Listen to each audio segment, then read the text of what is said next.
don't be shy. Tell Yeah. everybody about it, because if it's something you think is important, and we all think the veterans issues are, this is the opportunity and the way to do that. Welcome to another episode of Chief Influencer.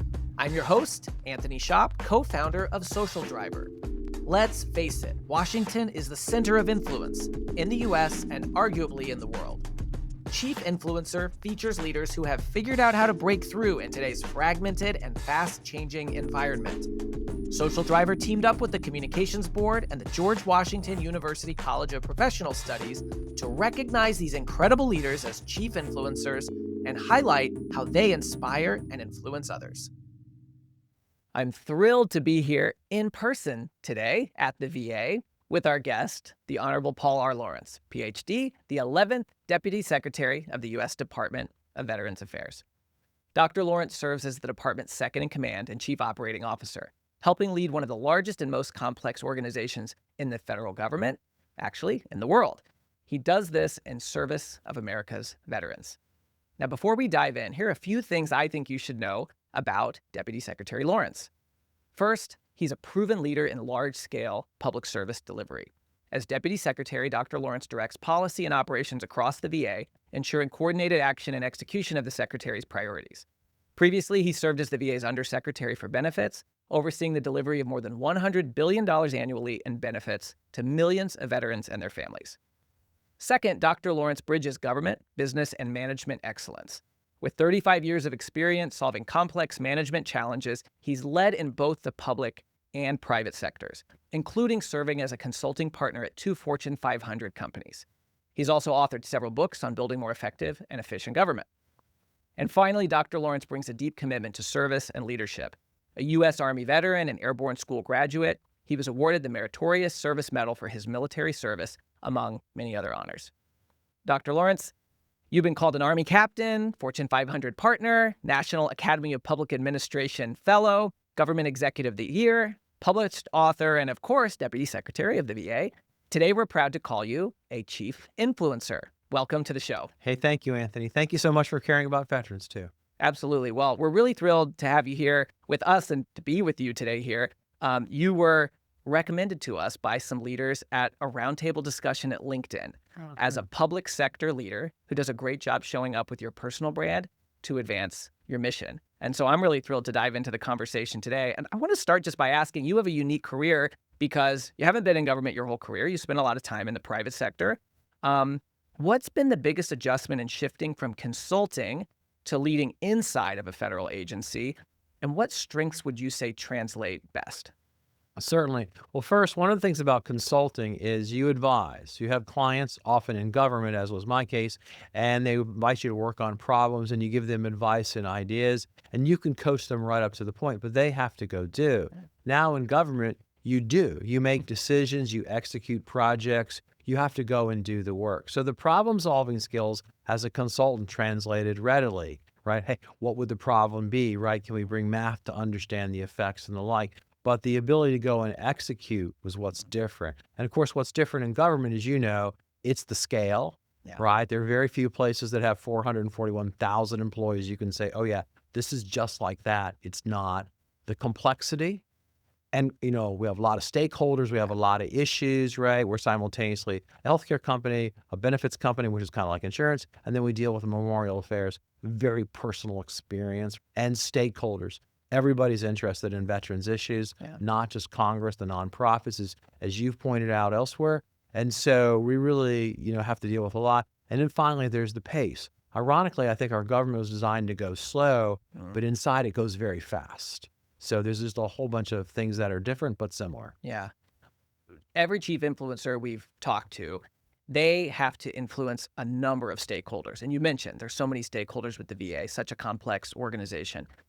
What are some of the things that people don't necessarily know about the VA that are important for them to understand about the size, the scale, the scope of this operation? Certainly. Well, our mission drives so much of what we do, right? And because we're a cabinet agency, we have to pay a great deal of attention to the president's agenda. That's why we're all here. Our secretary then re-articulates to us in his priorities. So we have to make sure we are following those priorities, and have to is we need to make sure is probably better to make sure we're aligned. A large organization has a lot of opportunity for folks to fall out of line. So in the Yeah. private sector, this is your business unit. We have to make this amount of money, this amount of profit, do these certain things. Sometimes in government, it is less clear, and that's what you have to do. Bringing clarity, getting people focused and the like. So that tends to be a real thing. The other thing, our mission then plays its way out in a bunch of different ways. Laws require us to do certain things. So, for example, most people are unfamiliar with what we call our fourth mission, which is time of national emergency. VA steps up. So during the pandemic,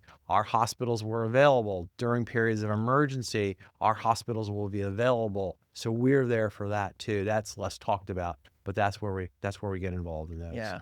A lot of things people aren't always aware of Yeah. until you need it. The VA has benefits and programs that can be literally life-changing for the folks you serve, but many veterans and caregivers, they may not always know exactly what exists or how to access those programs.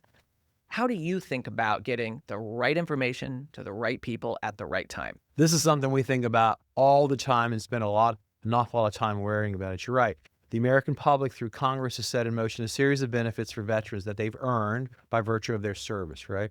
And we like to think about it as so many of them help them pursue a veteran's American dream, right? Home with no money down, free college education, health care if you're qualified and the like. It really enables you to get ahead of your civilian counterparts. And so part of it is getting the information out. And nothing is more disappointing when you hear someone say, I didn't know I was a veteran. I didn't know I was eligible for these things. So we spend an awful lot of time thinking about how we communicate with that. And so as you can imagine, it's not just one channel for us. So social media is great if you have the internet. A lot of our veterans don't use the internet. They're older and that's just the way it is. So we have to be prepared to write them letters, answer the phones, have them be able to call us. And quite frankly, even if we did all that, some parts of the country, generally, this is not just rural areas, don't have internet capabilities in the way that we could even do that. So it's one of these things where we're always imagining what channels work, why, how are we doing? And so we have to do all of them simultaneously. And I want to get into social media and a little bit about you because you have a personal presence, as we sort of started with. You all have a lot of information on va.gov. And, when you have so much information, that can make it hard to navigate. What does making benefits more accessible actually look like in practice, especially for people who aren't necessarily experts in government and what those benefits are? Certainly. Well, you earn a series of benefits and they range from, getting your GI Bill. One of the things that gets a lot of attention is what's called disability compensation. You've been hurt in service and you get money to deal with your injury as well as economic impairment. Hey, I can't earn a living the way I imagine. So we administer that. So access to benefits has a couple of ways to think about it. One is what the veterans tell us, not only through our surveys, but Secretary Collins and I go out and do roundtables outside Washington, D.C., where we talk to veterans and get feedback. And generally, we take questions and listen to what they're telling us, right? So they'll tell us, we want our benefits fast, we want them right, and we want it convenient in the process. So access to benefits means timeliness. We also know they want to be able to get to us easily. So va.gov is one way to do that. So ignoring the problems of the internet, if you don't have the technology, we want them to log on and we want the experience to be easy.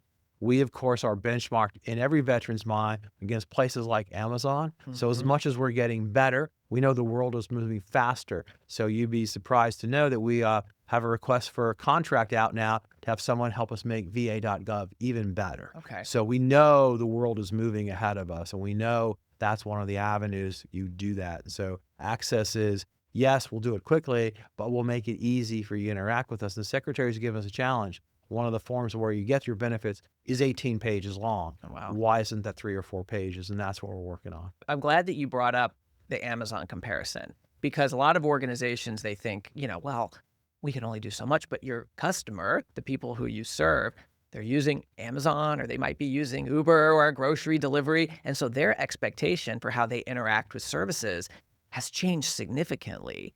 How do you think about that? I mean, you mentioned the contract that you have, but from an influence standpoint, we have to influence people who are being affected by platforms that we don't control, and yet that means that they're expecting something. I'd love to just hear a little bit more about that and that challenge. So, first we have to talk about it candidly and precisely.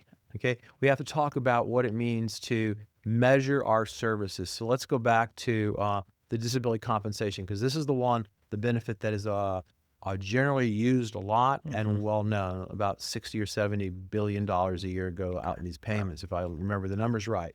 So we need to talk candidly and say, okay, so what happened when President Trump was inaugurated? It took on average, we call it average days to complete, ADC, 140 days to complete an application. Now it takes about 75.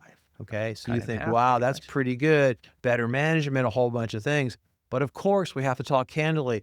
They're getting their packages in 24 hours. What are the expectations? It is cruel and unfair, but that's the world we're living in. And so 75 sounds great, but we're challenging ourselves now to get it down by half, Yeah. right? And so that's the sense, because again, veterans tell us, I earn these benefits. What's taking so long? Why can't, in this instant world? And these are good challenges. And so Yeah. I think the real challenge as leaders is to talk candidly. Okay, we're pretty good, but we're not really good, but Yeah. we could be really good, but we have to figure that one out. And so I talk about that, not just the one benefit I talked about, but in all the benefits. When you go to use your GI Bill, you can have this done in seconds because we know what the technology can do. So it's candidly talking about where you are, and just being honest about the situation, being honest about the challenge.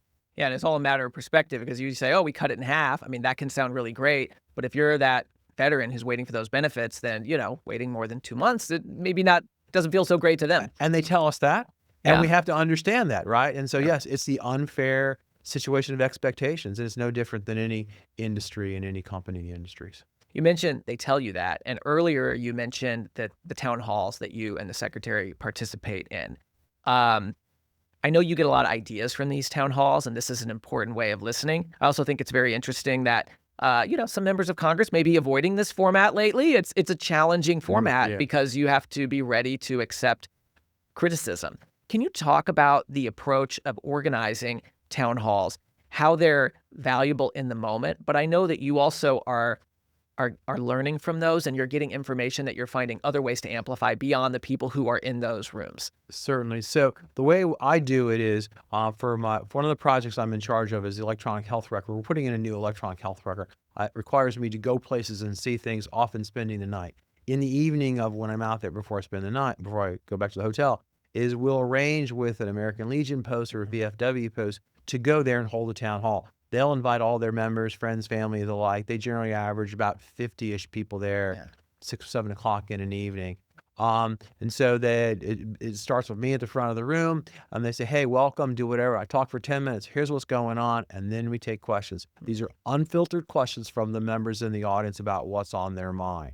Okay. Comments, hey, I love the VA. Comments, hey, you dropped the ball, and the like. What we do is also what Congress would call constituent services. We have people from the different parts of the organization. So if you say, I have a personal complaint about my situation, we'll talk generally about it, but say, oh, go see the person over there in the blue shirt. He or she will pop up their computer and we'll figure out what's going on, see if we can't resolve it right now. So we'll do that in the room as well. But what's really valuable is exactly what you said.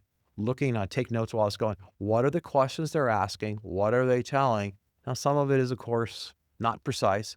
But some of it, there's a pattern here. We've been doing this. We're seeing a pattern. I'll go back and look at stuff. So we're getting a lot of complaints a lot of comments about this benefit or this process, what's going on. And often they're right. It's the first indication that something needs to be done. So one, they talked about a benefit that had got health care to family members under a certain situation based on status of a veteran.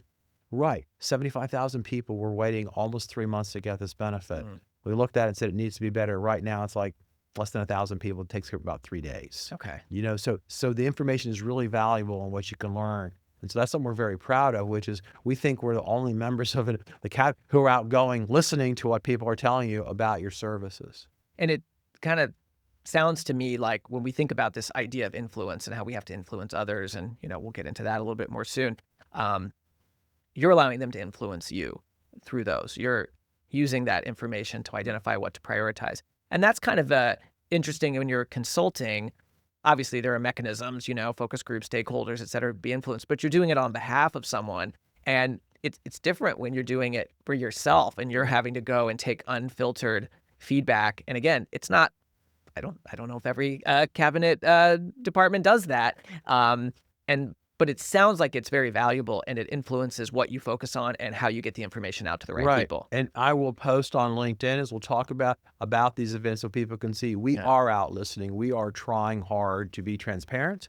We are trying hard to feed this, deal with this information. And so I want people to know we are doing this because Yeah. we know this is what our customers, our veterans value. And also, it's really important to go to places like the Legion because they represent institutions in our country, Yeah. veterans, the history, and all the things. And they've been very supportive of VA. So it's a great place to do it. And so we want to talk about it candidly. And, we tend to focus on questions that folks need more service, but discount.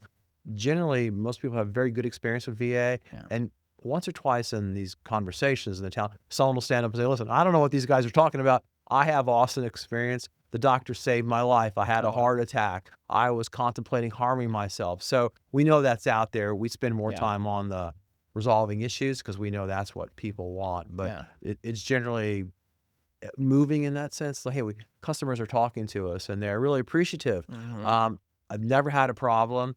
People are very warm at the end. They all want to talk. They all want to get pictures. They want to Yeah. do 21st century stuff. And Yeah. and in many ways, it's satisfying. Well, they must appreciate being listened to. And, we all know that whether it's the comments online or Mm, whether it's in-person town halls, the people who have a problem are more motivated to show up than the people who just say, "Oh, sure. I had a good experience." So it probably feels good when you hear those Yeah. Yeah. those good ones. Outside of those town halls, I know you've worked to reach more people online. You launched the Glad You Asked video series, for example, to answer some questions that those same veterans are asking you at these town halls. Let's just pause for a moment and take a listen to one of those videos. Last month, I attended an honor flight, and a caregiver and a veteran came up to me and she said, "Ask him the question." He said, "No, ask him the question. I want to know too." And the question was, can I be buried at a VA cemetery? And I was really glad they asked because as I explained the answer, other folks came up and wanted to hear the answer. So I'm glad they asked about our cemeteries. There are 156 around the country, and they provide awesome service. If you Google them, you'll see they have some of the highest satisfaction levels of anything provided by the VA or elsewhere in the country. So the short answer is yes, you may be eligible if the following happens. You served on active duty and your discharge was anything but dishonorable. Now, your spouse or dependent can also be buried there if they, in fact, are related to an eligible service member. There's rules for guard and reserves, but they're a little complicated, so you should look online and find out more. So we just listened to one of the Glad You Asked videos that you've been using. And tell me a little bit more about how you are inspired by what you hear in person to decide what types of videos you create to get the message out to a broader group of Certainly. people. Well, first is the patterns and trends I see and hear when I do the town halls, right? Say they're asking the same, I'm hearing the same question. My sense is the information we're providing is maybe not precise, maybe not clear. So in the less than 2 minutes those videos are, I go and say, this is the question I hear. Let me tell you the high level answer. And I use a whiteboard because I like to write stuff so people can take Yeah. pictures of it and say, here, go to this website, understand what you need to do. Here's the 3 things that help you deal with that issue, get that benefit, and the like. So it's questions like that, as well as just general thinking, say, that question was about this general area. I'm guessing there's probably another series of questions. Let's just get those out there too Yeah. to help folks realize it's all here for you. Because again, if you think about one of your first questions is, hey, a lot of information. How does anybody Yeah. get it? Well, this will be another avenue to Mhm. teach, train, inform, Yeah. and the like. And then when they're posted on LinkedIn, you get comments, hey, that was great. I wish you told me about something else. Oh, that's a good idea. Let's make another episode of the series. Yeah, and you've really leaned into that whiteboard style. It made me wonder when you were consulting, is that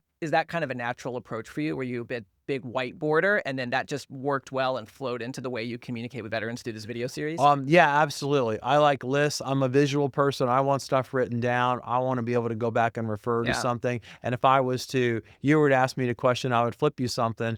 I wouldn't say, well, go to 1 minute 30 seconds. Say, hey, look at this picture, Mhm. right? If you notice in the comments, we always take a thumb shot of it so you Yep. can see it and you can work through my sloppy handwriting and then you can bring in and find the information there. So we're trying everything we can to get veterans the information they need that helps them access what they've earned. And some of the things that come up in those videos, I mean, you've covered a ton of topics, but for example, eligibility for burial in a VA cemetery. You had a video on that, and it drew a lot of attention. Why do you think that topic resonated? And I guess what does it tell you about some of the questions that people may be uncomfortable asking, but then when it's online, they go and they reference it? Yeah, well, this is a couple things going on that got me to there. One was people often forget, they think about VA, oh, it's the hospitals, oh, it's the GI Bill and the benefits. They often forget we run a very large cemetery, national cemeteries, and also we're really good at this when they do the American Customer Satisfaction Index, right?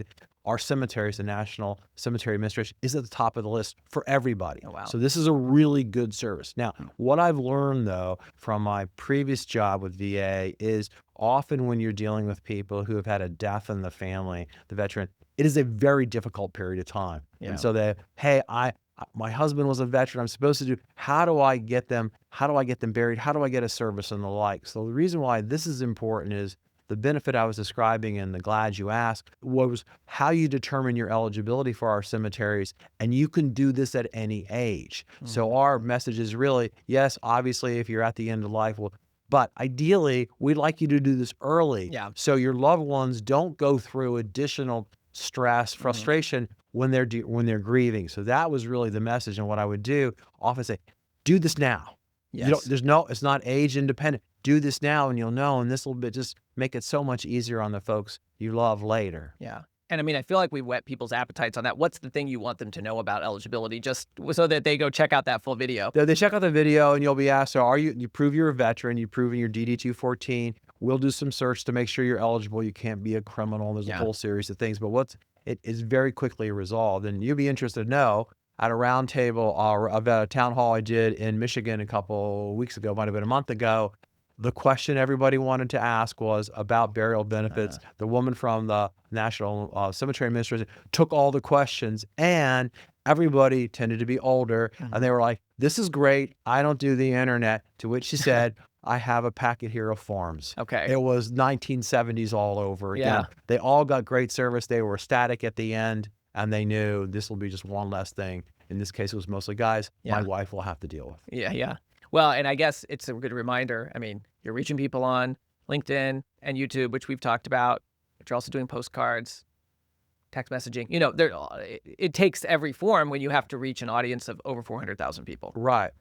So those are 400,000 is your employees, actually. Yeah, it's millions. like about 17.5 million veterans. So you're right. That's our audience. Yeah. So last month, I had the opportunity to go to the annual convening for Face the Fight.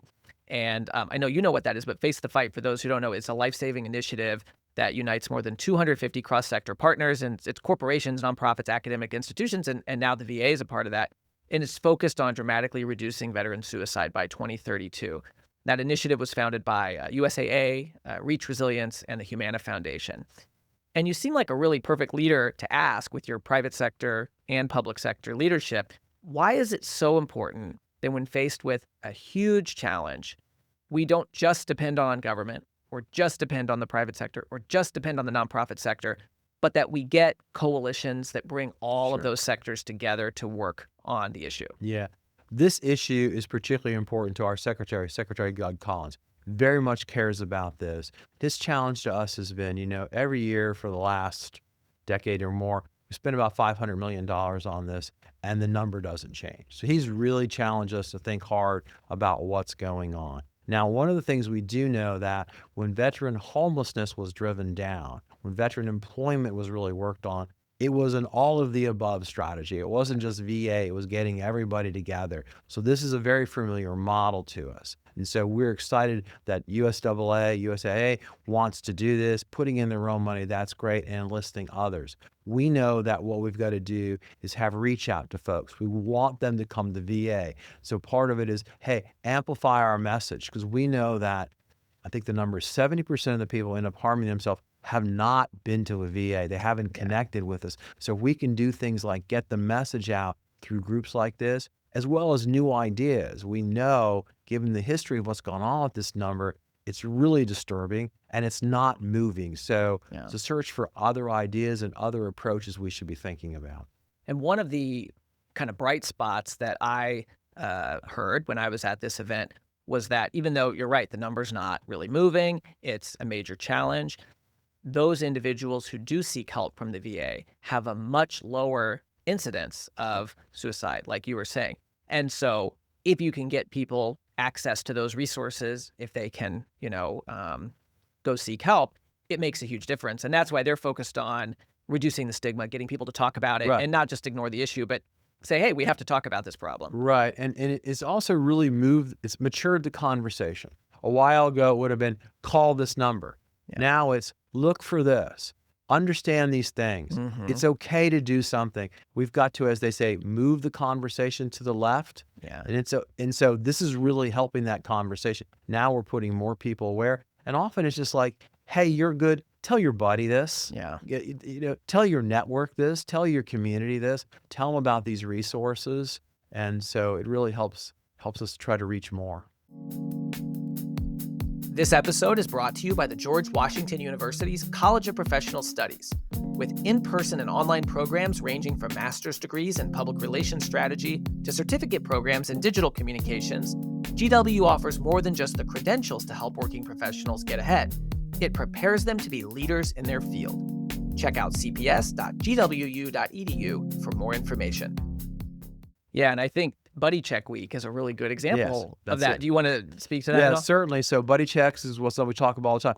Call your veteran buddy. We call him your veteran friend, and just check in. Yeah. How are you doing? Just have a conversation and let them Yeah. you're there, right? It's connectivity. When you're in the military, as I'm sure you learned from before, you're part of a tribe, right?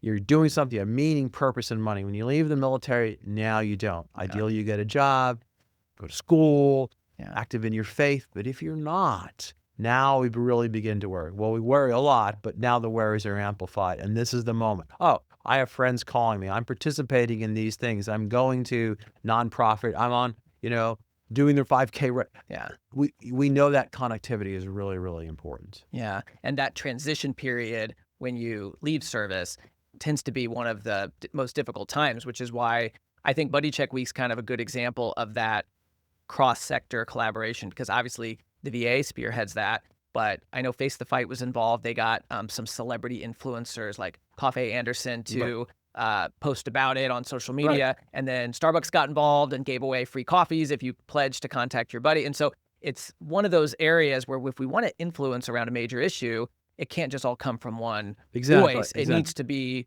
different organizations that have different capabilities coming together. Yeah. And it's really interesting you point this out, because you're exactly right. We have to find avenues for people to participate in veterans issues, even though they haven't thought about it. So one thing I was very active in when I was out of office is veteran homelessness, right? And so VA has a lot of money to get folks off the street, but it's not just giving them a home, it's also getting the wraparound services. You need mental health, substance abuse, and the like. But one of the things I found out was, okay, so now congratulations, we found an apartment for you, but there's no furniture in it. Yeah. So I was like, well, how do you solve that? And he goes, we knock on doors of folks who make or sell furniture and ask, will you give us something you couldn't sell, a table that maybe has a dent in it? And what they found was people's very high willingness to say yes, and also, but no one's ever asked me. No one ever asked me to do this. I'm happy to do this. Old clothes, gently used clothes. So having a forum like that where people can engage, the companies can engage and do the things you described makes it easy for everybody to help. Yeah. Yeah. And that's a really great point. I think when you think about influence, right? I mean, we want to motivate people to do something. We want to motivate people to action, whether that's policymakers or, someone to check up on a buddy. But sometimes you just have to ask to get them to do something. And that's something we forget. We focus so much on awareness, we may actually forget to make the ask. Right. And that's why social media is so great, because it's like, hey, this is going on. We are doing this thing. Yeah. And through social, people can connect. Often, I just did a post the other day about how do you volunteer, right? How do you volunteer at VA? And then we have a lot of programs to do this. And one caught someone's attention. He said, I would like to do that in my community. I did not know this person's name at VA. He self-identified. I lead this program. I just direct message you. Let's figure out how that happens. So again, it's like understanding what the issues on the programs are, the opportunities are, and seeing if there are ways to connect. If pre-social media, who knows how that would have happened, if at all. Yeah, because you can only have so many town halls. You can only have so many in person, so it can complement that. Right. So we actually filmed a special episode of Chief Influencer at that Face the Fight convening, and we featured 3 of their ambassadors, celebrity chef Robert Irvine, 19th Chief Master Sergeant of the Air Force Joanne Bass, and former Congressman and Under Secretary of the Army Patrick Murphy. And each one of them reminded, maybe even challenged the coalition members in the room that they all have the power to leverage their own personal influence to advance missions larger than themselves, such as the Face the Fight mission around veteran suicide. And, you're a poster child for doing this because you are very active on LinkedIn. You're creating these YouTube videos. Did you ever think going into government at such a senior level that was part of your job was going to be to become a content creator or a YouTuber? Because, I mean, that's part of what your job is now as the number 2 here at the VA. And I guess I'd ask you also, what would you say to leaders who hesitate to show up on camera or to use their personal brands, their personal channels, their personal influence to advance goals like that? I didn't really think this would happen the way you've described it, but I'm not surprised because I always thought that to get messages out, you had to be able to communicate, right? So in high school, I was the editor of the newspaper. When I was here, I would write op-eds. When magazines matter, I'd try to write articles about, hey, I think these are important, right? But over time, those became less relevant. And I remember thinking one time, I've seen something about an organization that's supporting veterans that others should see this. What do I do with this and how do I do it? And then I realized, the president's going directly to the American public on then Twitter, right? I said, hey, what about copying, putting this in LinkedIn and say, this matters. This is really good for veterans. And so I did this once on a Sunday just to kind of see what happened. I said, this is really powerful. I think it was an employment issue or they were supporting veterans in a way you wouldn't have imagined. Really good response, connections requests and the like. And it kind of began from there because I saw what we could do with that. So I would tell other folks, especially the folks you mentioned, though I know several of them in there, they are active on LinkedIn. If you care about this issue passionately, like what's the point? Is it personal satisfaction? Well, that's interesting, and maybe that's all you really need. Or is it something you feel passionate about that you want to share with others, right? And if you're going to share this with others, how exactly are you going to do it? Because you can only talk to so many people every day. And that's why social media seems like a natural. So I'd ask people all the time, it's like, okay, so you have this passion. If you think it's important, what are you doing with it? And don't be shy. Tell everybody about it, because if it's something you think is important, and we all think the veterans issues are, this is the opportunity and the way to do that. Yeah. We saw at that event after, those wonderful people on the panel, well-known folks kind of challenging them to do it. People saying, I've been so busy. It just feels like that this is something that I should do, but I haven't done it. But I'm going to post here. I'm going to share this. I'm going to tell people why I'm at this convening and what we can do to make a difference. And then you saw the positive momentum from that. Yeah. And I think the thing is, like, there are so many people like you. They will identify, they will support you. They will, because you're not thinking this in a vacuum. Especially around veterans issues. Yeah, absolutely. And I want to go back to the moment you sort of used LinkedIn, because I'm sort of curious about what that was. But it doesn't sound like you went and did that post because some communications person told you should do it. You sort of had something that you came across that you decided to share. And then when you saw that, hey, this is working. I'm getting connection requests. People are sharing it. That motivated you to continue doing that. Is that right? Yeah, right. So at that period of time, I think I had about 1,000 followers or connections on LinkedIn, and I had used it primarily for professional stuff. Here was my profiles, my resume. If I wrote an article or wrote a book or something, I made reference to it, but that was pretty much blast information, kind of a live resume, right? And that's why I realized that, I never really thought about posting, not about my own personal accomplishments, but about the story. And now that I have this job in government, right, I can make the connect and say, if this moves you, maybe you'd like to think about some other resources or some other ways. So it was really around sharing more broadly and also interpreting it, right? Hey, this stands alone, but if you think about it, what they might be saying, I forget exactly, hey, this benefit's available to you. You might be a person who would see the story and figure out, oh, I should take the action you're describing. Yeah, and when you go in person to American Legion or you're having a town hall, people have a little bit of time to connect with you on a human level, right? It's hard to do with a big room of people, but you chit chat with people and so forth. On social media, I think that we all realize that authenticity, when that comes through, that makes a difference. It's, people are more likely to read something. And I think you've done an interesting thing, done a great job with your balance of having sort of professional announcements and things from the VA, but also those more authentic human moments. I mean, even something as fun as you had a post about, the Die Hard movie before Christmas. why do you think it's important to let a little bit of that humanity in? And what advice would you have for other leaders when they're trying to find the right balance of it not just being corporate updates, but Yeah. letting a little bit of the personal side in as well? Yeah, well, I think everybody, you can connect a bunch of different ways. So you're right. I'll use my presence on social media to do things like, hey, did you know these people were veterans? Babe Ruth is a veteran, right? It's just interesting kind of things that make you appreciate sort of how it all took place. So Yeah. some of that reflects some personal interest. I'm a big baseball fan, some of that. And then there's just sort of cultural things that just strike you as interesting. So there's a long running history in our family with the Die Hard movie, to include getting the book that became a Christmas gift that lets you do this and gives you more insight to this. And so you just kind of want to say, hey, this I know is topical. I know my followers or connections are veterans. They will engage and the Yeah. like. And so it's just another thing. And I would encourage people to think about that, but I wouldn't do it like, I am very critical of folks. Here's a picture of me in the beach, and I had a great time at the beach, and this is awesome and wonderful. That's interesting.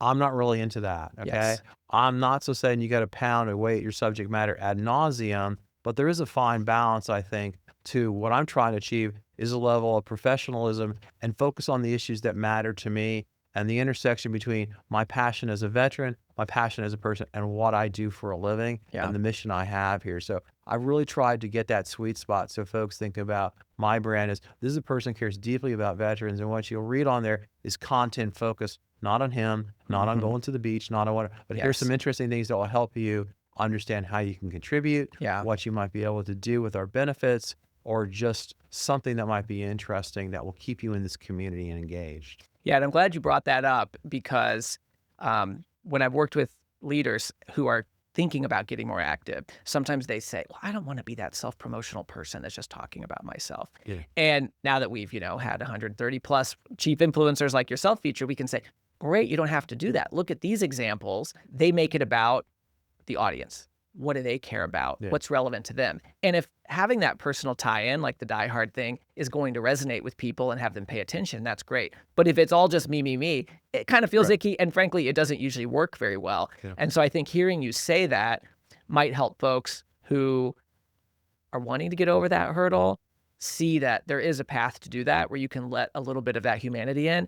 And not just be, promoting what you did yesterday. Right. So we saw a post. I saw a feed from the Small Business Administration about a veteran who had used their programs to become an entrepreneur and was very successful. Okay. So I reposted that and said, this is a great story because veterans often leave the military and say, well, I don't want to go to college.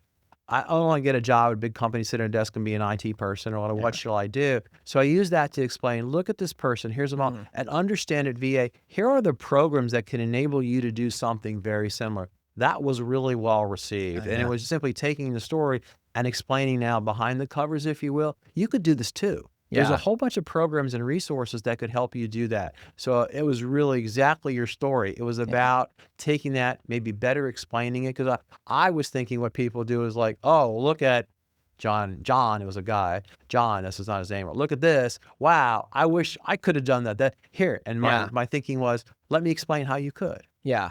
And I'm sure your colleagues at the Small Business Administration appreciated you doing that too, because they actually said as much on social media. Yeah, That's exactly because right. it's kind of breaking down silos. If we're, obviously government has to be broken up into departments and agencies and so forth, but you have these common goals of, in this case, enabling veterans to do the things that they want to do with their lives after service.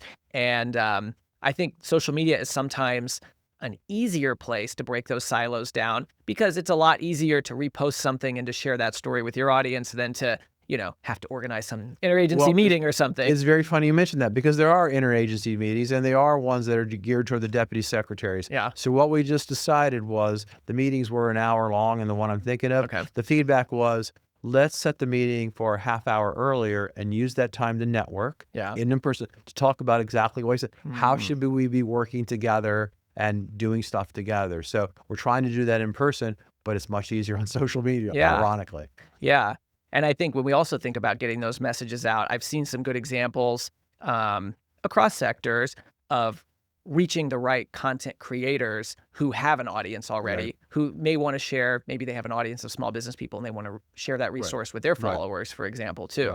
Right. I don't know if that's something you all do much work in. No, It's rather unintentional. Yeah. It's rather unintentional, but it happens. I get a lot of reposting where people say sharing with the network and Nice. and the like. And so I find that really interesting because it's often not the big names or the big groups or the big followership. It's more like people, hey, I did not know this, and I'm sharing it with Yeah. the more niche things like the nonprofits that have Yeah. a limited reach. So I think that's very rewarding when that happens. And in that case, I mean, when we think of LinkedIn, LinkedIn's not the platform where we're trying to, reach millions of people necessarily with one post. Intentionally, they sort of want it to be engagement with a smaller group. But if you reach that leader of a nonprofit with that message, who may be a CEO or a leader there, and then they put it in their newsletter and that goes to 100,000 people, you can really scale that message pretty effectively by communicating leader to leader on a platform like Right. LinkedIn. And I've noticed also what happens is through the direct messaging feature, people will write me, yeah, you get some folks trying to sell me silly stuff. Yeah. You get some We folks all that, get that. yeah, you get some folks, hey, can you help me with an issue I'm having with Yeah. VA? So we have a mechanism to do that. But also I get people go, I did not realize you were interested. I run a nonprofit. Is there any way we connect to discuss this? So it's really kind of plays this way out in very interesting ways. Yeah, and I think it's interesting you mentioned the direct message thing because sometimes people think, oh, this big time person, are they actually going to get these messages? Are they going to read these messages?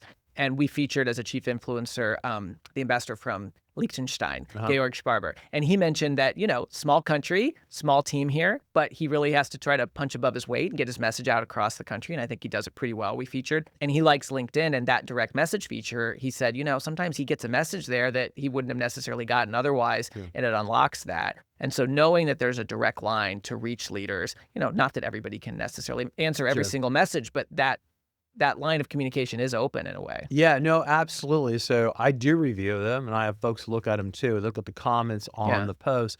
The Secretary Collins, is active in many, many platforms, X, Instagram, and the like, Facebook. We have a team that looks at them because it ties to sort of a point you made earlier. He believes that a younger veteran is more likely to engage with him on social media, us on social media. Mhm. Those comments get looked at. Some are, critique of us. Others are sort of a request for help. Some are requests for, I'm in real trouble, and those Yeah. get instant help. So it's really a very powerful mechanism. Yeah. I've read about some of the ways that the VA has been communicating and doing outreach. You have the Choose VA enrollment campaign, for Right. example, where, emails and texts and, all kind postcards, every single way of get the message out. I'm curious, what are some of the ways that you hope the VA's communication and outreach will continue to evolve over the next couple of years so that veterans and caregivers and families can more easily understand and maximize the benefits that they've earned? Yeah. Our challenge is pretty clear. As I mentioned earlier, there's 17.5 million veterans, and we connect with about 9 or 10 million of them, Yeah. okay? Our challenge is really connect with everybody. Now, it doesn't mean they have to come in and get health care if they're not eligible. But what often happens during times of emergency, we start blasting out information. Hey, there's been a big fire in an area of the country, a flood, a hurricane. You need help and assistance. Now, yes, we'll take care of your veteran, but we also take care of other people. And so having a connection, an email address, a phone number, and the like, enables us to instantly connect with folks and do stuff like that. So we think this is a huge challenge and what we have to deal with. So it's kind of what I mentioned earlier. What is the avenue by which we do this? So in the perfect world going forward, we'll have all 17.5 million folks, at least their emails or at least a number so that we can engage with them as needed, right? Yeah. But we also want them to know, we're here. And if you didn't think you needed services when you were 22 and you were in super good shape, later when things begin to happen to you, we're here for you. A good example is folks from the military forget you're around loud noises. Doesn't bother you when you're 22 or 26. You'll wake up in 40 and you will be losing your hearing. We will help you with that, right? That's kind of what we want to make sure. So the challenge of communication will continue forever. Over time, I think technology will be more natural, right? And so I think that's what we're looking for. Yeah, it kind of breaks your heart when there's a resource available that someone could take advantage of and they're not. When I was at the convening, I spent time with some folks from Fisher House and learned that, there are these amazing Fisher House facilities near VA hospitals, and families that need a place to stay can go stay there. And there are these wonderful, incredible facilities, but not everybody even knows that they exist. And Right. so it's like, okay, we've got to make sure people know about this so they can take advantage of it. And then it starts to turn the tide on how people. Yeah, you would think everybody would know about Fisher House, but we ever have people say like, my veteran husband, brother, sister, whatever, is in the hospital. I can't come and visit because it's too expensive in the neighborhood. And we say, well, wait a minute. Yeah. We have this relationship with Fisher House under certain circumstances. You can stay at no cost, right? So there's, again, it's all these resources that are available that just a matter of sort of connecting and identifying. Yeah, and you make the point. We'll never be done communicating, right? No, I mean, there's no. always going to be more. There's always new people. There's always new resources. But when we think about this idea of influence, that's why we have to figure out how to deliver the right message to the right people at the right time, and then who to influence to get the message out to their Right. communities. This show, Chief Influencer, is obviously all about influence. And so I want to close by asking you, how do you define influence today, Dr. Lawrence? And how has your view of influence evolved across your career, having done so many things? And obviously, many of the tactics we've talked about today Yeah. have evolved or emerged significantly. Yeah. So I would say, if you ask me a definition, I would say it's driving the right message, right? That there's important information. If you can focus it and share it with folks, and if it resonates, they will repeat it and share it. So ideally, it's, hey, did you wear this benefit you where you can use the GI Bill, driving the right message and getting that out and having a purpose for that, not just buy my box of soap, mop, whatever, and that won't go in, but you can do that. So that's influence. What I have come to understand is, and this would be my message for folks you're talking about, hey, other senior leaders, right? Yeah. It is a lot easier to think through social media. I think it's easy to think about it. This is like the cesspool and whatever, but it's really not. It's a vehicle to provide information. And so how would I have done the same thing 30 years ago? Well, maybe I would have been a guest columnist in Time magazine if it Yeah. at its high point, right? But you couldn't do that because that's very limited. Now, of course, there's so many different ways to do that. So I think it's having the right something to say, being thoughtful about it, explaining why it matters, and letting people know this helps all of us if you can kind of get involved in that. The most rewarding thing is when people say, when I meet them in person, I follow you on LinkedIn. That's really exciting to think about. Something that is being generated is so valuable. People do that. It's not so much about me. They would have said that to anybody, but hey, I understand what you're talking about. Or to hear somebody repeat an idea that has been discussed in something I posted. I've been thinking about this. I've been thinking about this transition thing, or I Yeah. saw something, but wow, that's really a message that really is helpful. And now others are talking about it. So it's really that kind of thing. And I just think it's easier. And your point about to other folks in government is like, this is a powerful tool. We tend to think about sort of the negative consequences of it. But if you're careful, I think it can really help your mission and your cause. Yeah, absolutely. There's so many themes and takeaways from the conversation that we've had today, Dr. Lawrence, about influence. I want to just share a few things that come to mind for me. First, where you closed there, I think, is starting with the why, right? Like, what's the point of doing this? Not just to promote yourself. You have a powerful message you want to get out, and this is a vehicle to reach people that message, tools A, B, C, D may not get to them, Right. but this can reach them, YouTube, LinkedIn, etc. But I think that you've done a really interesting job of showing us how to connect some of the styles that have worked for you early in your career and transforming them for today. For example, you were editor-in-chief of a newspaper, and now you're publishing and you're curating, but you're doing it on LinkedIn. And, maybe you're still the editor, right? I mean, you're able to That's right. decide what to get out there, but you're able to reach people in different ways. When you were a consultant, you have a teaching style. You like to help people learn, and you like visuals, and you're using a whiteboard in that environment. Yeah. Well, you probably didn't imagine back when you started using a whiteboard that was going to turn into a YouTube video series to help veterans learn about, their Yeah. burial eligibility, but you leveraged that capability and you've transformed it. And I think those are really important lessons for leaders. You don't have to reinvent yourself. You don't have to become a TikTok dance, meme person or, jump on some viral thing to be able to use these tools. You can leverage some of the skills and the capabilities that you already have, but use them in a way that works today. I also thought it was really powerful how you shared that the VA and you personally are going out and doing these town hall meetings. You're taking unfiltered questions, which is, an uncomfortable position to be in, I would think, even though you've done it a lot. It can be uncomfortable to know that somebody's going to ask a tough question and, it could be difficult. And you're using that to, one, divert them to somebody who's in the room who actually can help solve their problem with a laptop, which I think is pretty cool.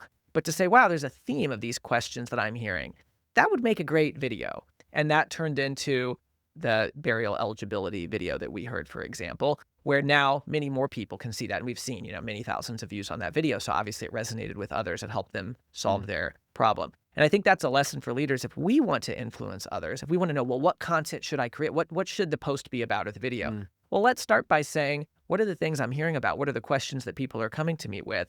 And how can I use that to decide what's going to be valuable to my audience? And then you can tell if it's valuable or not by who watches it and who likes it. And so you've taken a mechanism that existed probably for a long time, town halls, but you've used that to supercharge another type of communication, which is what you share through the Glad You Asked series, for example. And then the last thing I want to mention is something we've said a lot on Chief Influencers, that faces are the new logos. Trust in institutions. We've all seen all of these polls and research is generally down. People trust people. So if you can have a real person with their actual face communicate something, and that's why, an event like a town hall makes a big difference, because the government becomes human when a government official comes. But the way you've decided to not, of course, you have news releases and blogs and press releases, all kinds of things that come from the VA, but you've added a new communication channel where they get to know Dr. Lawrence. They get to know you a little bit and hear it in your words and from your point of view. And, you challenged other leaders, I would say, the way that our panel that I referenced at Face the Fight challenged folks to think about how can we as leaders leverage the power of our personal influence and our personal brand. Whether that's YouTube, like you're whiteboarding for the series, or whether that's posting on LinkedIn. And that started when you had something that you wanted to get the message out. You did it on a Sunday and you saw, wow, this works. And so you built up and now you have, 20 or 30 times more followers than you did at that moment. Yeah. So some really powerful lessons, I think, that leaders, whether they're in government or out of government or whether they work with military veterans or a different sector, can really learn from how you show up as a leader and how you show up as an influencer to get your message out and get the message of the VA out. Well, I'll end with a story that you might appreciate. So part of what we're doing right now is implementing a set of technologies, our new electronic health record. And it's basically a new way to do work. And so we have to literally train hundreds of thousands of people to do this. And we are spending tens of millions of dollars on the training. So when I go out to visit the sites, and I was in Anchorage about a month ago, have a round table now with what we call super users, the folks who are getting extra training. So when the system goes live, they can sit with you and explain if you didn't miss the training, hey, have a question, I'm here to help you, okay? Go around. Two women in the town hall, basically in the round table, basically said, the training's kind of cumbersome and I'm getting a lot of questions. We started making videos where we answered the questions. How do I log on? How do I do my job? They showed me these videos. These were so great. I started posting them and saying, hey, are you aware of this? Here's some training, with the hopes that other people will be doing the same thing to increase usable training so that people will adopt the system and enable us to provide the care. So it's really this sort of from the ground up. The videos were smart and clever, and all they were doing was answering the questions and sharing screens and showing how to do the work, which is literally what we're spending a small fortune having companies do and teach and train. It was awesome. It just made my day. I was happy to post it, and I hope I get a lot more of these so that more people learn how to do their jobs. So it was really exciting. That's great. Well, that's a great example, leading by example, because you're doing these types of videos yourself and now others are doing it, which is sort of the best, they say imitation is the ultimate form of flattery. I mean, if others are posting those videos and answering those questions, that must feel really good. Yeah, no, it was exciting. And the videos are really good. And I think they're going to move the needle on showing people, how to do your job. And that's really what it's all about. That's great. Well, for folks who don't already, I hope that they will follow the VA's YouTube channel, that they will follow you, Dr. Paul Lawrence, on LinkedIn to see what you're posting and what you're sharing, not just to know about these benefits, which we should all know about because, all of us and our friends, families, networks, if not ourselves, have a connection to the veteran community, but also to see how you do it and the type of reaction you get and how you uplift others, like the example that you shared from the SBA and that intergovernmental work that's happening on social media. So I just want to say, thank you so much for being with us today. Thanks for sharing your words of wisdom with our Chief Influencer community, and we really appreciate what you do. Thank you, Anthony. You too. Thank you so much. Chief Influencer is a production of Social Driver. We help clients transform complexity into clarity with people-centered strategies. Whether you're looking to elevate the influence of your brand or of your leaders, check out socialdriver.com to learn more. For show notes or to nominate a guest, visit us at chiefinfluencer.org or follow Chief Influencer on LinkedIn.